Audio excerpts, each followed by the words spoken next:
Welcome back, everyone. Today, we're diving into the world of presidential inaugural addresses. Ooh, sounds interesting. These speeches, they can tell us a lot. I bet. What are we looking at? We've got this great article, Data Science Meets the Longest Inaugural Speech in Nearly a Century. Longest speech, huh? Yeah. It's by Kartikeya Sharma, published January 2025. Okay.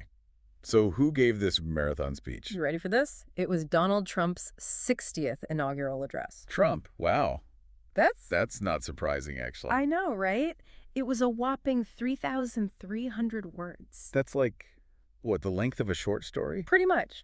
Sharma's article has this amazing chart. What kind of chart? It compares the lengths of all the inaugural addresses. Oh, cool. So you can see how Trump stacks up. Exactly. It's crazy to see how much they vary.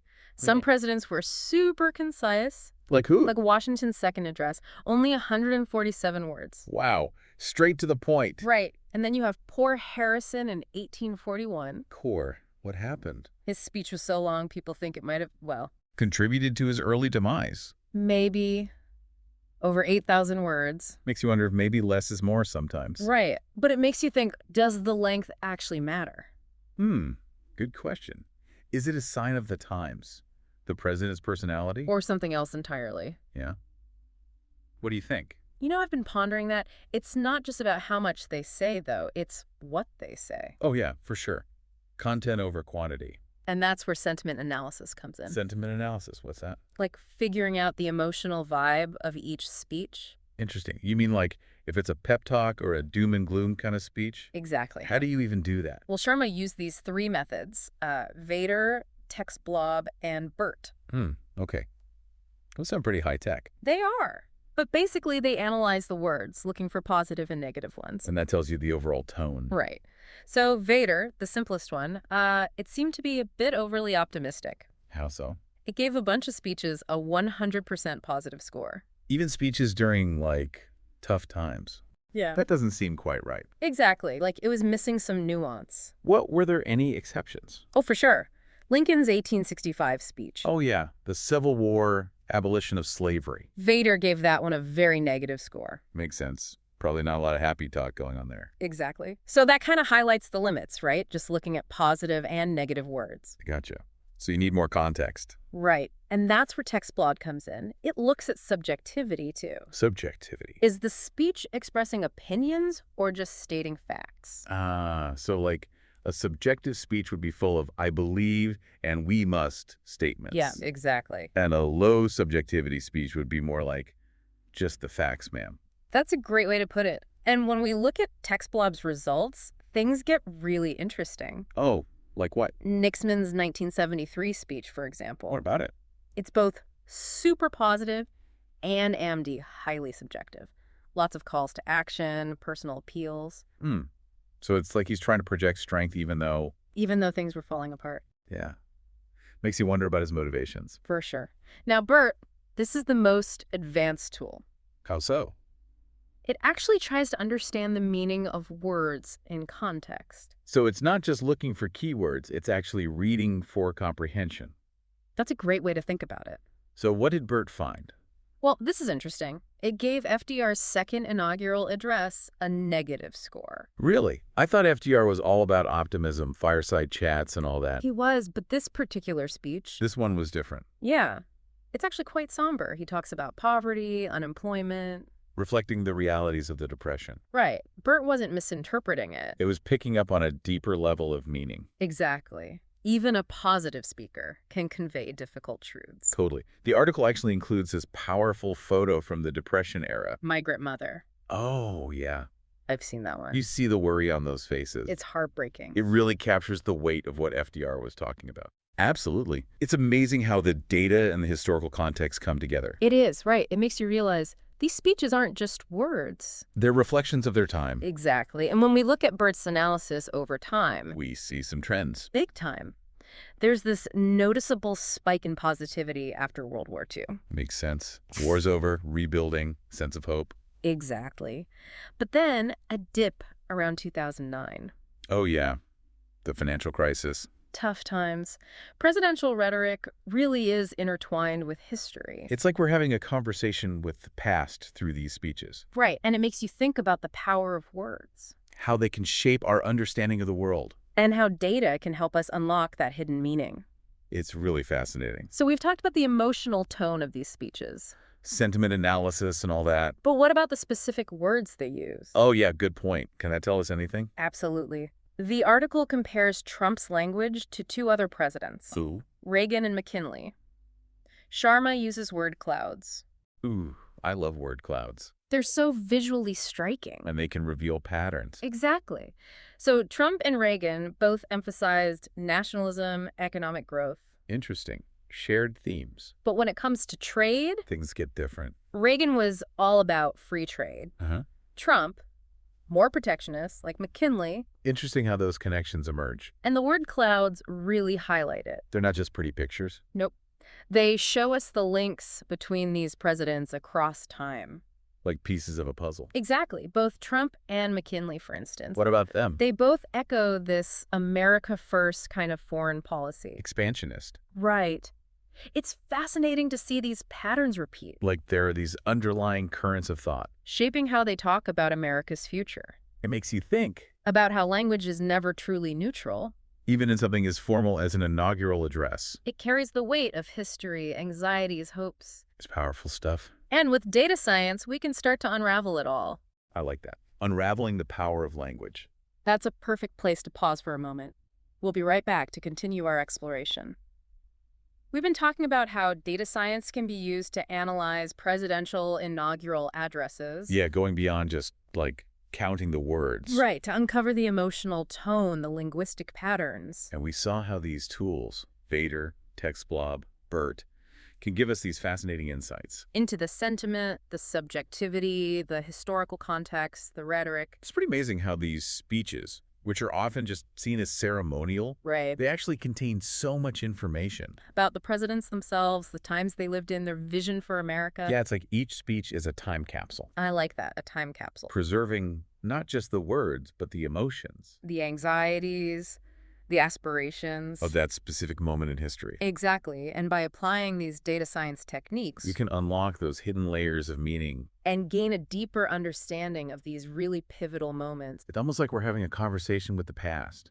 with data as our translator. I love that analogy. So where do we go from here? We have explored sentiment analysis, word clouds, historical context.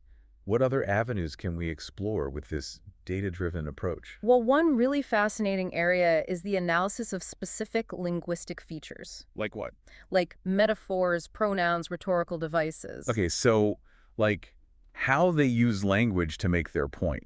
Right. For example, some studies have shown that presidents who use more inclusive language, Like we and our. exactly, tend to be perceived as more unifying. More charismatic. It's like they're inviting the audience to be part of a shared vision. Instead of just talking down to them. Right. And by analyzing these nuances, We can get insights into how they try to connect with the public. build trust, rally support for their policies. It's almost like a psychological profile, but based on language. Yeah, we can use these linguistic clues to kind of infer their personality traits. Their leadership style, their approach to governance. And this type of analysis can be applied beyond just understanding history. Oh, yeah, for sure. It can help us evaluate the effectiveness of political rhetoric. Identify potential biases. Even predict how people might react to certain messages. So it's not just an academic exercise. It has real-world applications. It helps us understand and engage with political discourse. Become more discerning consumers of information. Critical thinkers. More informed citizens. Data science is giving us the tools to be more savvy about the messages we're bombarded with. Every single day. And it's not just about politics. Right. This applies to all kinds of communication. Marketing, social media, everyday conversations.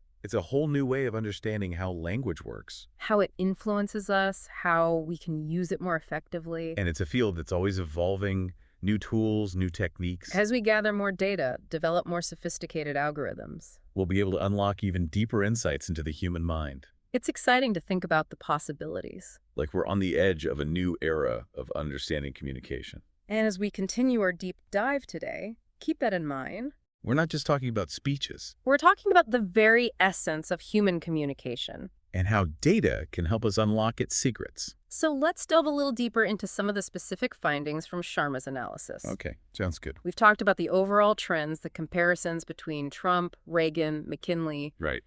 but there are some individual speeches that deserve a closer look. They offer some really compelling insights into the power of this rhetoric. So which speeches are you thinking of? Well, one that stands out is Lincoln's first inaugural address, Delivered on March 4, 1861, right at the brink of the Civil War. a time of immense national crisis. And Lincoln's speech, while conciliatory in tone, It also contained this firm defense of the Union. a warning to the secessionist states. I can only imagine the tension as he delivered those words. And that tension is reflected in the language, When we analyze it using BERT, we see this mix of positive and negative sentiment. reflecting those complex emotions of the time, right? The hope for reconciliation, but also the threat of conflict. It's not just a rah-rah speech It's nuanced, carefully crafted. designed to reassure and warn at the same time. And that nuance is what makes it so fascinating. From a data science perspective, We can see how Lincoln balances his appeals to unity. with his commitment to preserving the Union, It's like he's walking a tightrope. trying to hold the country together with his words. And his ability to do that, to navigate that delicate balance, It's a testament to his skill as a speaker. his understanding of the political landscape. It's amazing what we can learn from word choice and sentence structure, It really highlights the importance of looking beyond the surface level. digging into the data to uncover those hidden meanings and motivations. So what other speeches stand out? Well, another one worth examining is FDR's first inaugural address. March 4th, 1933, the depths of the Great Depression. The nation was looking for hope, for guidance. And this is the speech where he famously declares, "The only thing we have to fear is fear itself." Such a powerful line. But it's just one small part of a much larger and more complex speech. So what else is going on in that speech from a data science point of view? Well, when we analyze it using TextBlob, we see that it's both highly positive and highly subjective, So he's using a lot of emotional language. appealing to that sense of shared purpose, resilience. It's not just about laying out a plan. It's about inspiring people to believe that they can overcome this crisis. Together. And that's a key element of leadership, especially during tough times. The ability to instill hope, to rally people around a common goal. Data science can help us identify these subtle but powerful strategies It's like we're getting a behind-the-scenes look at how great leaders use language. to motivate, to inspire. And it's not just presidents. Right. These techniques can be applied to any kind of leadership communication. CEOs, coaches, even parents. We're talking about some pretty universal principles here. The ability to connect with people, to inspire action, to instill confidence. Those are valuable skills in any context. And by studying how great leaders have used language to achieve these goals. We can learn valuable lessons for our own lives. It's like we're not just analyzing data, we're extracting wisdom from it. That's a great way to put it, and that's what data science is all about. Using data to understand the world around us. To learn from the past, to make better decisions in the present. So we've got one more speech to dissect. Oh, I'm intrigued. Which one is it? It's Kennedy's inaugural address, January 20th, 1961. One of the most iconic speeches in American history. Full of soaring rhetoric, calls to action. But what makes it stand out from a data science perspective? Well, when we analyze it using VADER. We get a surprisingly low score for positive sentiment. Really? It's actually one of the least positive inaugural addresses. That's so surprising given its reputation. Right. What's driving that low score? Well, if you look closely at the language, Okay. Kennedy spends a significant portion of the speech addressing the challenges facing the nation. The Cold War, poverty, inequality. The threat of nuclear annihilation. So while he's calling for action, inspiring hope, He's also acknowledging the very real dangers. the difficulties. It's that blend of idealism and realism that makes it so compelling. It's not just a pep talk, it's a call to arms. A recognition that the road ahead will be long and arduous. But that we have to face it together. With courage and determination. That's a powerful message, and it still resonates with us today. As we face our own set of challenges, It reminds us that great leadership isn't about sugarcoating reality. it's about confronting it. With honesty, with an unwavering commitment to finding solutions. And it's through speeches like Kennedy's, speeches that blend vision with pragmatism, Hope with a clear-eyed assessment of the obstacles. that we can truly inspire people to strive for a better future. And it's through data science that we can unlock the secrets of those speeches. Understand their power. Learn from the lessons they offer. Data science is not just about numbers. It's about stories. It's about understanding the human experience. The forces that shape our world, the ways we communicate. Beautifully put. I think it's time to wrap up our deep dive today. Already? But we didn't even get to talk about other interesting addresses. Like Washington's farewell address or Obama's first inaugural. Those were groundbreaking You're right, there are so many more speeches we could analyze. with this data science lens. It just goes to show how much information there is to uncover. There's always more to explore. But I think it's important to leave our listeners with something to ponder. Okay. We've talked about the power of language, how it can inspire, persuade, console, challenge. But in this age of information overload, it's easy to become numb to words. To lose sight of their impact, We live in a world of sound bites and tweets. where nuance is often sacrificed for brevity. Attention spans are shrinking. So how can we cultivate a deeper appreciation for language? For its power to shape our thoughts, our emotions, our actions, That's a great question, and I think it starts with being more mindful of the words we use. both in what we say and what we consume. Paying attention to those nuances, the emotional undertones. The way language can be used to build bridges or create divisions. Becoming more conscious consumers of language. Developing a critical ear for how it's being used to influence us. To persuade us, to manipulate us, Maybe it also means seeking out sources of language that inspire us. that challenge us, expand our horizons. Literature, poetry, music, even thoughtful conversations. We can actively cultivate a deeper appreciation for the power of words. Well said. And as we conclude our deep dive today, I encourage our listeners to take that challenge to heart, to rediscover the magic of language to wield it with intention. and to appreciate its impact on our lives and the world around us, And remember, data science can be a valuable tool in this journey helping us to understand the nuances. to identify patterns, to appreciate how words can shape us. Data science is ultimately about human connection It's about understanding ourselves, each other, and the world. and using that understanding to create a better future. So until next time, fellow deep divers, Keep exploring, keep questioning, keep the conversation going. and never underestimate the power of a well-chosen word. Thanks for joining us.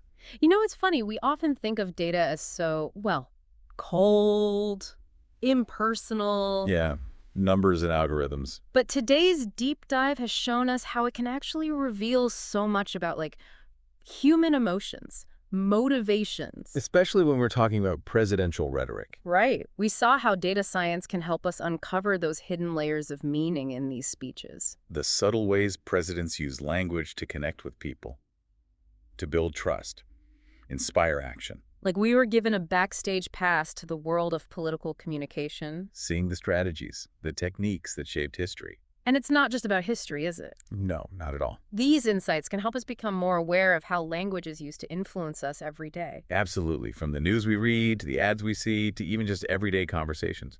By understanding the mechanics of persuasion, We become more critical thinkers. more discerning. More empowered. It's like data science is giving us this superpower To see through the noise. Cut Yes. through the fluff. and understand the real meaning behind the words. Exactly.